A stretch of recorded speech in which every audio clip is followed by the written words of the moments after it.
कि यदा वै सत्यम परमार्थ तो विजानाति इदम परमार्थता सत्यम इति। कहते हैं यदा जिस काल में सत्य को, सत्यरूप जो परमात्मा है उसको पारमार्थ रूप से विजानाति, तो इदम पारमार्थम सत्यम, है ही पारमार्थिक रूप से सत्य है। तो ततो अनृतम विकार जातम भाषारमणम सर्व विकार अवस्थम सब एकम एक सत्यमिति तद एव अतः बदति यद बदति।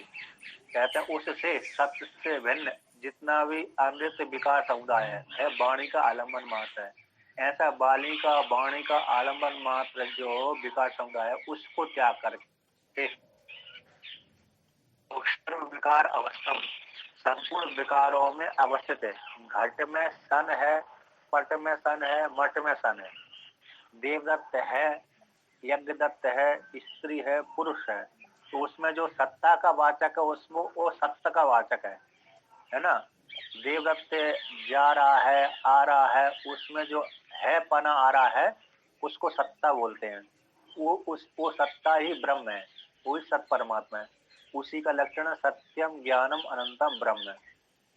ऐसे संपूर्ण विकारों में अवस्थित है जो एक अद्वितीय सत्य है, वही सत्य है।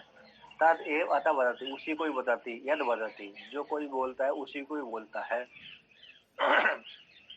इस प्रकार से परमात्मा ही सत्य है, बाकी विकार समुदाय कैसे मिथ्या है। इसमें एक अच्छा श्लोक दिया है, कहीं का श्रुति है नरेंद्र पुण्य टिप्पण में, यत्र यत्र गता दृष्टि ही यत्र यत्र गतम मना तत्र तत्र शिवम शांतम पश्यन्ते वेद पारगः।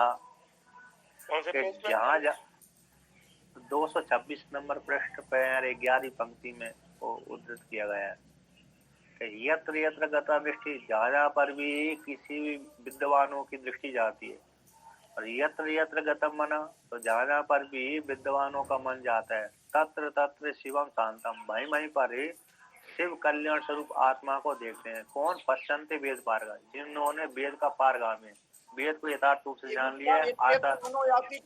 समाधि है ना स्वामी जी भी कहा। हाँ, ये भी दूसरा श्लोक है।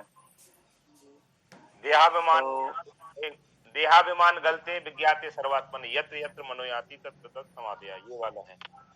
हाँ, तो जहाँ पर भी वेद जो पारगामी है तत्र तत्र वहीं पर शिव कल्याण स्वरूप आत्मा को देखते हैं, यानी ब्रह्म को देखते हैं, आत्मा को देखते हैं। अब यहाँ पर कहते हैं इस प्रकार से, तो जो संपूर्ण विकारों में अवस्थित है परमात्मा उसी को देखता है। विकारों में अवस्थित वो सत्य एक ही परमात्मा को देखते हैं। अर्थात जिसकी वेदांत का चिंतन करते करते मैं ब्रह्म हूँ, मैं ब्रह्म हूँ, है ना, इस प्रकार से निष्ठा बनाते बनाते बनाते उसकी निष्ठा इस प्रकार से हो जाती है कि जिधर भी देखेगा उधर उसको ब्रह्म ही दिखाएगा।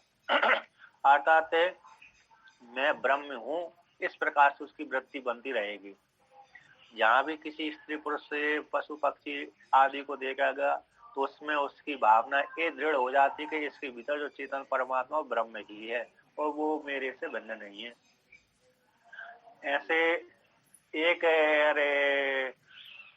उत्तरकाशी में तपोवन महाराज जी रहते थे, आपने सुना होगा। नहीं, वो स्थल भी है ना वहाँ पर, तपोवन गौमुख से ऊपर जाते हैं, करीब 5-7 किलोमीटर दूर है। अच्छा, हाँ, पहले रहते थे तपोवन में, उनका नाम तपोवन पड़ गया, फिर उत्तरकाशी में रहते थे। अच्छा। तो हाँ, तपोवन में रहे होंगे, रहते इसलिए उनका नाम तपोवन पड़ गया। और फिर वो उनको वेदांती थे, सन्यासी थे, तो कहते थे जब उनके साथ में कोई जाता था घूमने तो देखो देखो कितनी अच्छी प्रकृति है, ऐसा बोलते ही उनको समाधि लग जाती थी। फिर दूसरा व्यक्ति कोई उनको पकड़ता था, यदि खड़े खड़े समाधि लग जाएगी, गिर जाएगा व्यक्ति, तो उनको पास में चलने वाला व्यक्ति पकड़ने पड़ती थी। तो जिधर भी उनको मन चला जाता था उधर ही उनकी समाधि लग जाती थी। चाहे प्रकृति जहाँ जो भी क्षेत्र में ऐसे जैसा वर्णन कर दिया, देखो कितनी सुंदर प्रकृति है, इतने भी उनका मन है उसी में एकाग्र होकर के समाधि लग जाती थी। जी। तो उनके विषय में ऐसा आता। तपोवन स्वामी जी यानी सन्यासी महात्मा थे, तो तपोवन में रहने के कारण उनको तपोवन स्वामी, तपोवन नाम प्रसिद्ध हो गया। तो बड़े जो मेरे जो महाराज जी हैं ओंकारेश्वर के थे, वो उनसे पढ़े थे उत्तरकाशी में रह करके। जिस काल में वो ब्रह्मचारी थे उस काल में वो उनसे अध्ययन करते थे। रामानंद जी महाराज। हाँ। तो आगे कहते हैं, तो इसी की इसमें तत्र तत्र शिवम शांतम, जहाँ पर जिसकी दृष्टि जाती है विद्वान की और मन जाता है वहीं पर कल्याण स्वरूप आत्मा को देखता है। कौन? वेद पारगामी, यानी जिन्होंने अद्वितीय आत्मा में निष्ठा बना ली कोई।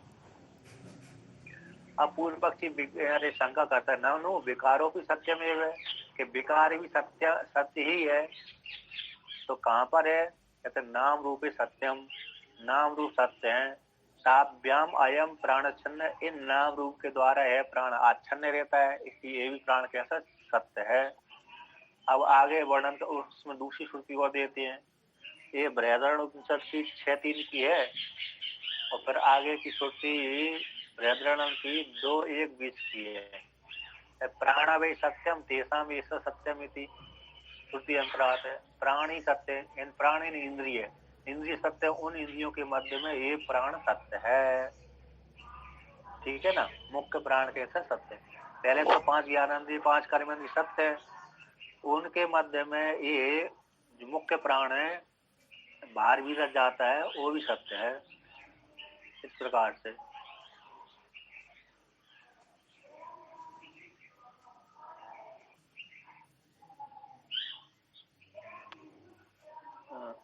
अब आगे कहते हैं, तो कहते हैं इति सूत्रता। तो सिद्धांत कहते सत्यम, ठीक है, सत्यम उत्तम, सत्यत्व कहते हैं श्रुति अंतरे विकारे विकारस्य सत्यत्वम कहा गया, ना तो पारमार्थ अपेक्षम उक्तम। जो श्रुति अंतर में दूसरी श्रुति है बृहदारण्यक उपनिषद की श्रुति में जो प्राण आदि को सत्य कहा गया है, तो विकार को सत्य कहा गया है, तो वो पारमार्थ सत्य नहीं कहा गया, पारमार्थ की अपेक्षा सत्य नहीं कहा गया, व्यवहारिक दृष्टि से उसको सत्य कहा गया। किम तरी, पारमार्थिक दृष्टि की अपेक्षा तो उसको सत्य नहीं कहा गया, तो किस दृष्टि से उसको सत्य कहा गया? किम तरी इंद्रिय विषयत्व अपेक्षा सत्यत्यचेति सत्यम उक्तम तद्द्वारेण च परमार्थ सत्यस्य उपलब्धि विवक्षिता इति। कहते हैं इंद्रिय के विषय की अपेक्षा को लेकर के उस प्राण को सत्य कहा गया।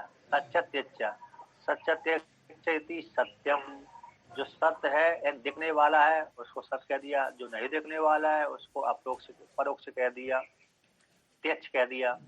जो सत्य और त्यक्ष ये दो शब्द हैं। तो सत्य का अर्थ पृथ्वी जल तेज देखने वाले हैं, त्यक्ष का अर्थ होगा वायु और आकाश जो चक्षु इंद्रिय का विषय नहीं बन रहा है। तो सच्चा त्यक्ष इति सत्यम, ये भी सत्य है। तद्वारण है, सत्य क्या लिया जाए? पृथ्वी जल तेज है, ये दिखते हैं। जल तेज और त्यक्ष मतलब वायु और आकाश चक्षु इंद्रिय का विषय नहीं बनते। तो इंद्रिय का तो विषय वायु बनती है और शब्द का विषय आकाश हो जाता है क्या नहीं? शब्द गुण कम आकाश इस दृष्टि से, लेकिन चक्षु इंद्रिय के विषय से लिया गया है यहाँ पर। तो क्या सत्यत्यचेति सत्यम इति उत्तम जो कहा गया, तो ये इंद्रियों की अपेक्षा को लेकर कहा गया। तद्वारा पंचभूतों के माध्यम से, ज्ञान इंद्रिय कर्म इंद्रिय के माध्यम से, तद्वारा परमार्थ सत्य उपलब्धि, इनके माध्यम से परमार्थ सत्य की उपलब्धि होती है इनके माध्यम से। इस प्रकार से विवक्षिता, इस प्रकार से विवक्षा की गई है, ना कि इनको सत्य कहने के लिए सत्य कहा गया है। अतः पंचभूतों को प्राण आदि को सत्य नहीं कहा गया, बल्कि इनके माध्यम से पारमार्थिक सत्य की प्राप्ति होती है। ये पारमार्थिक सत्य की उपलब्धि के द्वार है।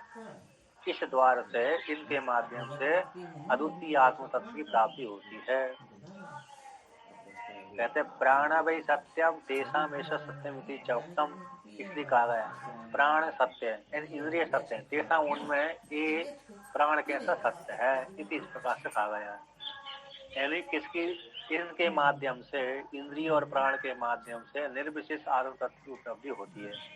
या तो तद इष्टम एवं, यहाँ पर भी उसी प्रकार से इष्ट है, अर्थात इंद्रिय और प्राण के माध्यम से अद्वितीय तत्व की प्राप्ति होती है।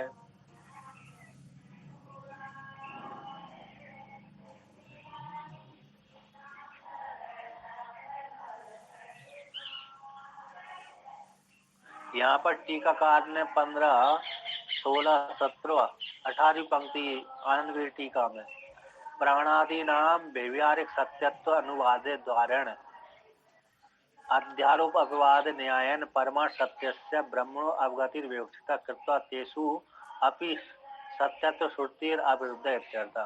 प्राण आदियों को, यानी ज्ञान इंद्रिय, कर्म इंद्रिय, पंच प्राण आदि को व्यवहारिक सत्यत्व अनुवाद के द्वारा व्यवहारिक सत्य अनुवाद कर दिया।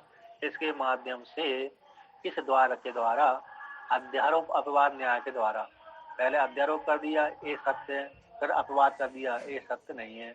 जैसे पंच महाभूत है, पंच, उस परमात्मा ने पंच महाभूतों की सृष्टि करी, ये अध्यारोप कर दिया। ये पंच महाभूत किस प्रकार से उत्पन्न हुए कि परमात्मा से आए गए हैं, अध्यारोप कर दिया। फिर अपवाद कर दिया तो जो पंच महाभूत परमात्मा से उत्पन्न हुए थे उसी में लीन हो गए, है ना, तो कोई अपवाद हो गया। इसी को सोपान न्याय भी बोलते हैं। जैसे क्रम से, एक क्रम से चढ़ता है उसी क्रम से पर उतरता है, जिस क्रम से गया है उसके विपरीत क्रम से पर उतरता है। अर्थात पहली सीढ़ी से चढ़ा था, जहाँ अंतिम वाली सीढ़ी में चढ़ गया तो वहां से अंतिम वाली से फिर उतरता है।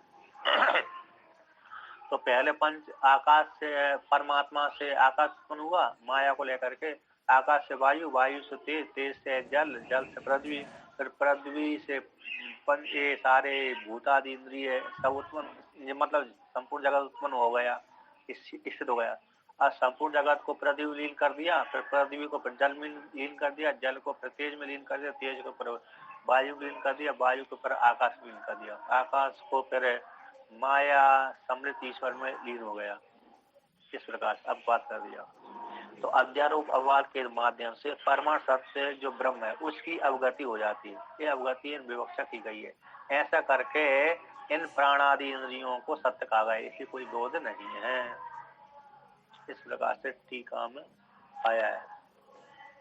कहते या तो यहाँ पर भी तद इष्टम एव, यहाँ पर भी इस प्रकरण में छांदोग्योपनिषद में इसी प्रकार से अध्यारोप अपवाद के माध्यम से ये परमात्मा की उपलब्धि के द्वारा होने से उनको सत्य बोल दिया है, किंतु परमात्मा सत्य नहीं है। प्राण आदि या तो प्राण विषयात परमार्थ सत्य विज्ञान अभिमानात व्युत्थाय अपि व्युत्थाप्य नारद यत् सद एव सत्यम परमार्थो भूमाख्यम तद विज्ञापयिष्यामि इति ऐसा विशेषो विवक्षितो अर्थ। किंतु यहाँ पर तो प्राण विषय के माध्यम से परमार्थ सत्य विज्ञान में जो अभिमान हो गया, परमार्थ सत्य विज्ञान के अभिमान से उठा करके, अतः प्राण के विषय को ही परमार्थ सत्य मान लिया था नारद भगवान ने, प्राण के विषय को ही पारमार्थिक सत्य है ऐसा विज्ञान स्वीकार कर लिया था। अतः एक ज्ञान सत्य है, प्राण ही सत्य है। तो पारमार्थिक सत्य विज्ञान जो प्राण विषय से के अभिमान से उठा करके, हटा करके, विस्थापित नहीं, हटा करके, इसको हटा करके नारद भगवान को, जो नारद प्राण को सत्य माने तो एक परम है, इसके आगे फिर उन्होंने प्रश्न नहीं किया था, है ना, ये भगवान को इससे कोई श्रेष्ठ है। अतिवादी सुनने के पश्चात वो रह गए थे, शांत हो गए थे। प्राण को ही उन्होंने पारमार्थिक सत्य जान लिया था कि प्राण ही परमार्थ सत्य है, ऐसे उसमें ही अभिमान करके रह गए थे। उस अभिमान को त्याग करके, हटा करके नारद भगवान को यत सदैव सत्य जो पारमार्थिक रूप से वो कौन है, भूमाक है, उस भूमाक सत्य को तद भूमा विज्ञापयिष्यामि, मैं बोध कराऊंगा नारद जी को। सनत कुमार जी कह रहे हैं मैं प्राण सत्य मान लिया तो वहां से हटा करके, वहां के अभिमान को हटा करके जो भूमाक सत्य, उस भूमाक सत्य को मैं बोध कराऊंगा, इसी ऐसा अर्थ यहाँ पर विवक्षित, विशेष रूप से विवक्षित है। अतः संत कुमार जी कहते हैं कि नारद जी ने जो झूठा अभिमान कर लिया था, झूठा ज्ञान धारण कर लिया था प्राणी सत्य, उससे अभिमान को त्याग करके, हटवा करके मैं भूमा का जो परमा सत्य है उसी को ही बोध कराऊंगा। प्रकरण में विशेष रूप से विवक्षा की गई है, विशेष रूप से विवक्षित अर्थ है। अतः भूमा सत्य को बोध कराने के लिए प्राण आदि को सत्य बोल दिया था देर के लिए, है क्या नहीं? जैसे तुष्य दुर्जन न्याय होता ना, तो दुर्जन न्याय का अर्थ एक होता है, यही होता है कि थोड़ी देर के लिए तुष्य दुर्जन न्याय, तुष्यतु दुर्जन न्याय अर्थात दुष्ट व्यक्ति, तुष्यतु तो तुष्यतु दुर्जन न्याय अर्थात थोड़ी देर के लिए शत्रु की बात स्वीकार कर लेते हैं, थोड़ी देर के लिए काम चलाने के लिए, फिर उसको फिर बाद में खंडन कर देते हैं। इस प्रकार से करना। अब आगे श्रुति का व्याख्यान करते हैं। तो क्या है न अभिजान सत्यम बदती, कहते हैं न जान करके सत्य नहीं बोलता। किसी व्यक्ति ने कुछ देखा ही नहीं है तो सत्य कैसे बोलेगा? तो यस्तु अभिजानन वदति, किंतु जो न जान करके बोलता है, सो अग्न्यादि शब्देन अग्न्यादीन परमार्थ सदरूपम रूपान मन्यमानो वदति। कहते वो अग्न्यादि शब्दों को, अग्न्यादि शब्द के द्वारा अग्न्यादियों को ही पारमार्थ स्वरूप से मानता हुआ बोलता है। अतः शब्द को ही अग्न्यादि रूप मान लेता है। न तो ते रूप त्रय व्यतिरेकेण परमार्थ संति, किंतु वे अग्न्यादि हैं, वे रूप त्रय से व्यतिरिक्त नहीं है। रूप त्रय से व्यतिरिक्त कौन? मतलब शुक्ल अग्नि का जो शुक्ल स्वरूप हो गए, अग्नि का रोहित रूप हो गया, अरे पृथ्वी का कृष्ण रूप हो गया, और शुक्ल अरे जल का शुक्ल रूप हो गया। इन तीनों से व्यतिरिक्त नहीं है। अग्नि आदि जो दिख रहे हैं, है ना, शब्द के माध्यम से अग्नि आदि को सत्य मान लेता है, तो वो जो शब्द आदि को ही बोध कराता है। तो उनका जो रूप है अग्नि आदियों का, वह शुक्ल कृष्ण रोहित जो तीन रूप हैं, इनसे व्यतिरिक्त नहीं है, पारमार्थ सत्य नहीं है। अतः यही सत्य है। अग्नि का रोहित रूप सत्य है, जल का शुक्ल रूप सत्य है, और पृथ्वी का कृष्ण रूप सत्य है। यही पारमार्थ सत्य। इनसे भिन्न सारे कैसे हैं? वो मिथ्या है। तथा तानि अपि रूपाणि सद अपेक्षाया न एव सन्ति अतो न अभिजानन सत्यम वदति। कहते हैं वे भी तानि रूपाणि, वे रूप हैं, सत्य की अपेक्षा को लेकर के हैं, न एव सन्ति, किंतु सत्य नहीं है। इनमें जो परमार्थ सत्य था उसको लेकर के सत्य है, किंतु पारमार्थ रूप से ये भी रूप सत्य नहीं है। सत्य की अपेक्षा को लेकर के ही इनको सत्य कह दिया गया। न एव संति इत्यर्थ, ये भी इनके जो रूप कैसे, वो भी पारमार्थ सत्य नहीं है। पृथ्वी जल तेज का शुक्ल कृष्ण रूप रोहित जो रूप है, वह ये भी सत्य नहीं है। इनमें जो सत्य गया हुआ परमात्मा है, इनमें पृथ्वी जल तेज में सत्य गया हुआ है, उन्हीं को लेकर के इनको सत्य बोल दिया जाता है, रूपों को। ठीक है ना? जी जी, वो सत्य ही में उसके सत्य की अनुवृत्ति होती है इनमें। सत्य की अनुभूति यदि न अधिष्ठान, हाँ, अधिष्ठान रूप सत्य की अनुभूति न हो तो फिर इनकी सत्ता नहीं रहेगी, फिर इनको सत्य नहीं बोलेंगे। इसी न एव संति, पारमार्थ रूप सत्य नहीं है। अतः इसी दूसरे न अभिजान सत्य मदति, न जान करके सत्य नहीं बोलता। यदि किसी व्यक्ति ने किसी को देखा ही नहीं है तो सत्य नहीं बोलता। अब आप कहते हैं विजानन एव सत्य मदति, जान करके ही सत्य बोलता है। न च सत सत्य विज्ञानम अविजिज्ञासितम अप्रार्थम ज्ञाते तर्जन, क्योंकि सत्य है, सत्य विज्ञान को न जान करके और अप्रार्थित प्रार्थना किए बिना ही न ज्ञाते नहीं जानता। सत्य विज्ञान को यदि जिज्ञासा नहीं है, है ना, नहीं जानता है और प्रार्थना नहीं की गई है तो फिर जानता भी नहीं है। इसीलिए दूसरे कहते हैं विज्ञानम तो ये जिज्ञासितव्यम इति। हे नारद जी, तुमको विज्ञान को जानने की जिज्ञासा करना चाहिए।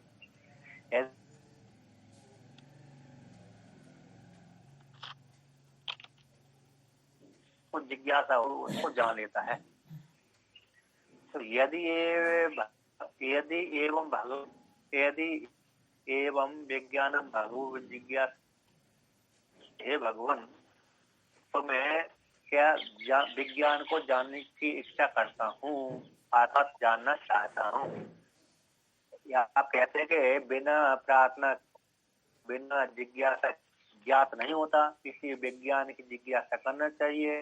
तो मैं आपकी कृपा ज्ञान को जानना चाहता हूँ।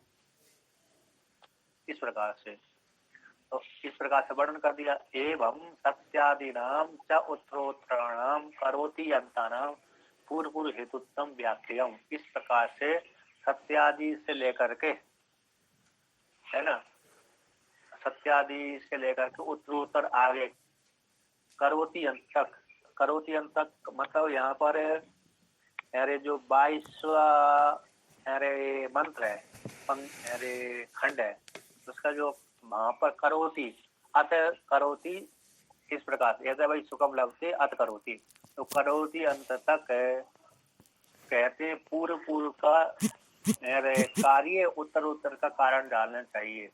पूर्व के प्रति उत्तर का कारण रूप से जान लेना चाहिए। इस प्रकार से निमित्त को लेकर के, निमित्त और नैमित्त को लेकर के पूर्व के कार्य हो गए, उत्तर के कारण हो गए। तो इस प्रकार से व्याख्या कर लेना चाहिए। सत्यादियों के उत्तरादियों के करोति अंत पर्यंत तक पूर्व का हेतु रूप से जान लेना चाहिए। सत्य भी बोलेगा तो बिना जानकर नहीं बोलेगा। तो सत्य का कारण कौन है? विज्ञान हो गया। ज्ञान का कारण फिर मनन हो गया। मनन के कारण फिर निष्ठा हो गई। निष्ठा के बाद फिर करता है, फिर सुख की प्राप्ति होती है। इस प्रकार से पूर्व के कार्य उत्तर के कारण, इस प्रकार से व्याख्यान कर लेना चाहिए। अब आगे का मंत्र कहते हैं,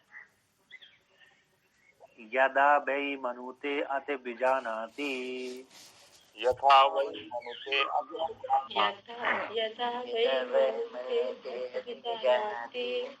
न अमत्वा विजानाति, न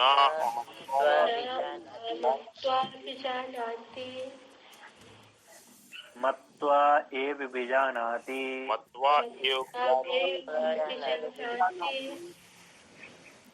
मतिस्तु एव विजिज्ञासितव्या इति।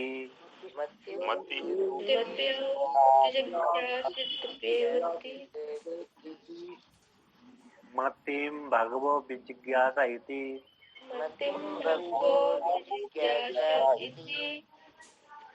कहते हैं यदा जिस काल में कोई भी स्त्री अथवा पुरुष साधक है मनन करता है तब विजानाति, यानी श्रवण कर लिया है किंतु फिर मनन नहीं किया तो जानता नहीं है। तो जब मनन करता है तो फिर जानता है। न अमत्व विजानाति, बिना मनन किए ही जानता नहीं है। इसी मत्व विजानाति, मनन करके ही जानता है। इसी हेतु से मतिस्तु एव विजिज्ञासितव्यम तव्य। इसलिए हे नारद जी, तुमको मति की जिज्ञासा करना चाहिए। एकाग्र बुद्धि, मनन, मति मनन, तर्क करना चाहिए। तो कहते हैं मति भगवो जिज्ञासा, हे भगवान, मैं मति की जिज्ञासा करना चाहता हूँ, आपकी कृपा से जानना चाहता हूँ। कहते हैं यदा वै मनुते, जिस काल में मनन करता है तो मनुते यानी मति, कहते मति है मनन, इन तर्क मंतव्य से आधारा, मंतव्य से में आधार ही ये मनन हो गया। मनन का अर्थ कर दिया मति, यानी मति का अर्थ कर दिया मनन, मनन का अर्थ कर दिया तर्क है। तो तर्क मंतव्य से में आधार श्रद्धा है कि नहीं। जब व्यक्ति को श्रद्धा विश्वास हो जाता है तो उसमें निष्ठा बन जाती है। निष्ठा बन जाने के पश्चात फिर वो उस प्रकार से कार्य करने लगता है। अब श्रद्धा को लेकर कहते हैं, मनन के पश्चात श्रद्धा है। जिस व्यक्ति में आदर हो गया तो वहां पर श्रद्धा बन जाती है। तो लेकर कहते हैं यदा वै श्रद्धाति,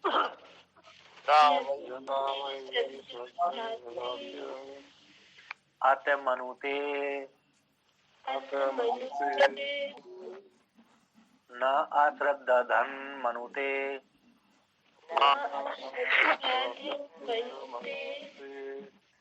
श्रद्धेद एव मनुते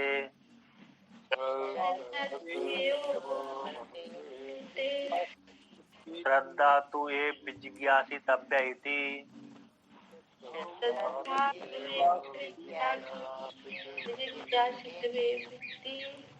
श्रद्धां भगवो जिज्ञास इति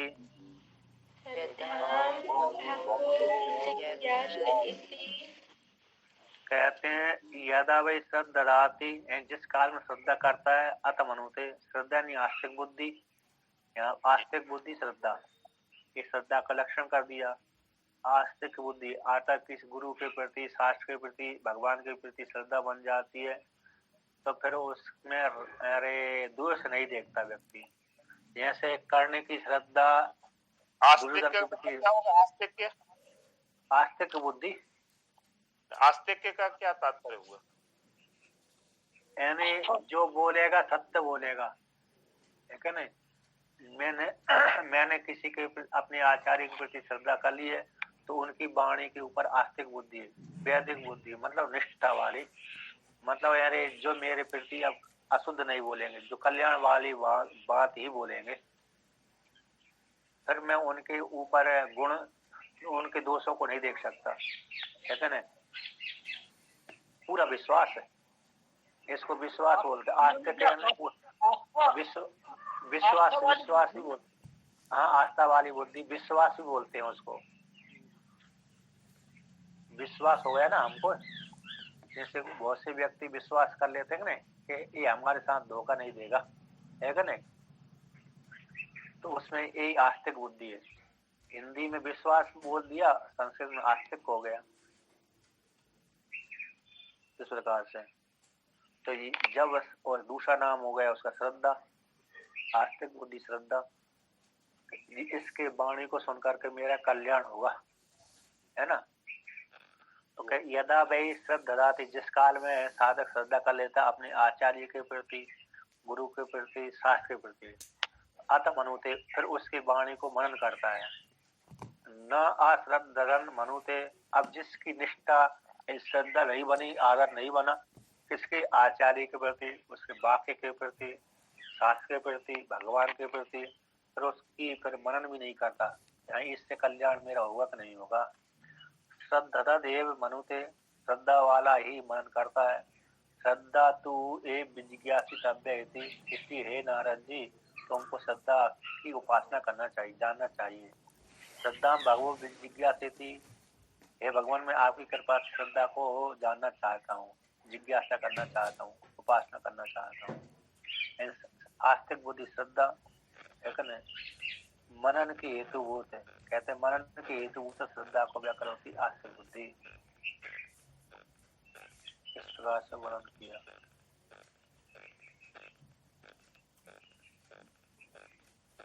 आनंद गिरी महाराज, अभिनव नारायण सरस्वती ने